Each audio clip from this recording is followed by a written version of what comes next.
Alright, what's up mga master? Welcome back again sa ating channel, Master Jelon. So baka mangyari din sa inyo ang nangyari sa akin ng mga master. Nabilog yung ating drive face pulley dahil may mali ang pagkakakabit nito. So sa video ito mga master ay tuturuan ko kayo or ano ba yung tamang sunod-sunod ng pagkakabit ng ating pulley set, no? So isang pagkakamali lang, ganito mangyayari sa inyong drive face pulley.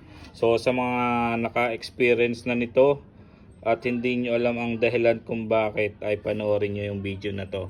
So correct me if I'm wrong. Kung may mali sa sasabihin ko mga master, ay feel free to comment, no? So maglilinis tayo ng panggilid at ayun, tutorial or papakita ko sa inyo kung paano ba yung tamang sunod-sunod ng pagkakabit ng pulley set natin para hindi mangyari yung ganitong sitwasyon sa inyo or maiwasan nyo, ano? So let's go. So yun mga master, dapat ganito yung itsura nya, no? Malalaki yung ngipin nya. So itong isa natin ay nawala na yung ngipin, hindi na siya kakapit dito sa thread ng ano natin, ng sigunyal bang tawag dito. Yan, may ngipin din kasi ang sigunyal na yan. Yan, ito.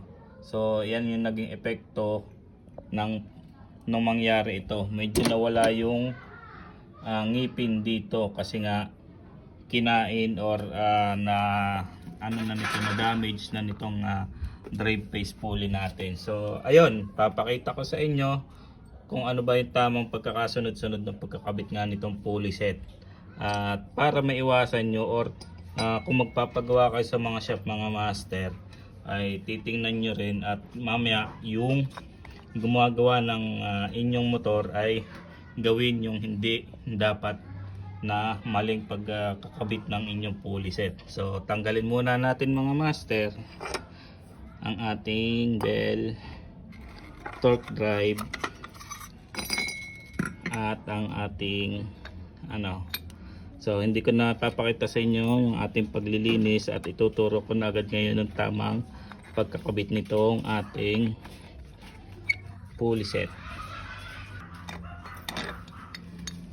So ayan mga master, ang tip ko lang dito mga master or nagiging cause kung bakit nagiging ganito yung ating nasisirang ating drive face pulley ay merong isang pyesa or isang bagay na mali yung pagkakalagay. So kapag ito ay inunan yung lagyan ng washer or may nakita kayong inilagay na washer dito sa bandang unahan mga master, ay yun ang magiging dahilan ng ating pagkasira or ng pagkasira ng ating drive face pulley. So pag nakita ninyo na ang mekaniko ay naglagay ng pusher sa bandang ito bago ang backplate, ay ipatanggal nyo mga master. Dapat walang washer na ilalagay dito, so dapat ay backplate agad ang nakalagay dyan.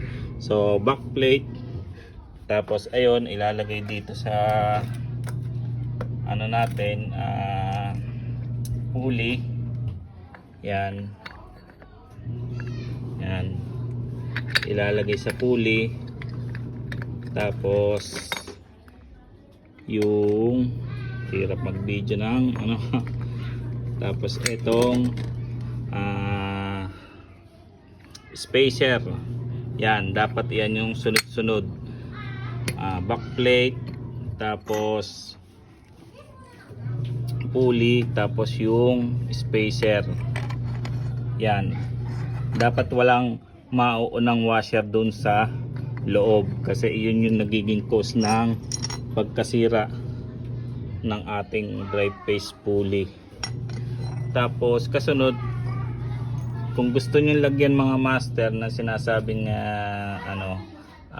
ito yung adjustable or washer na pang tono, yan yung ginagawang pang tono mga master, di yan dapat ang washer belt. Tapos ito ng drive face, Yan yung sunod-sunod mga master. Huwag kayong maglalagay ng washer doon sa dulo kasi yan yung magiging cause ng pagkasira. Then hirap mag video mga master ng iisang kamay ang gamit. Tapos etong lock ng kickstart, so yan yung kasunod. Tapos washer at nut, yan yung pagkakasunod-sunod mga master.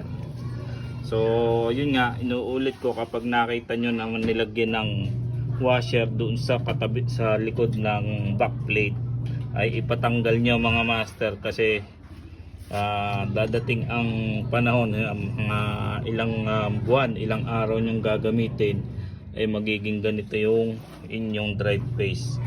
Magtataka kayo bakit parang sliding na or wala nang hatak ang inyong motor.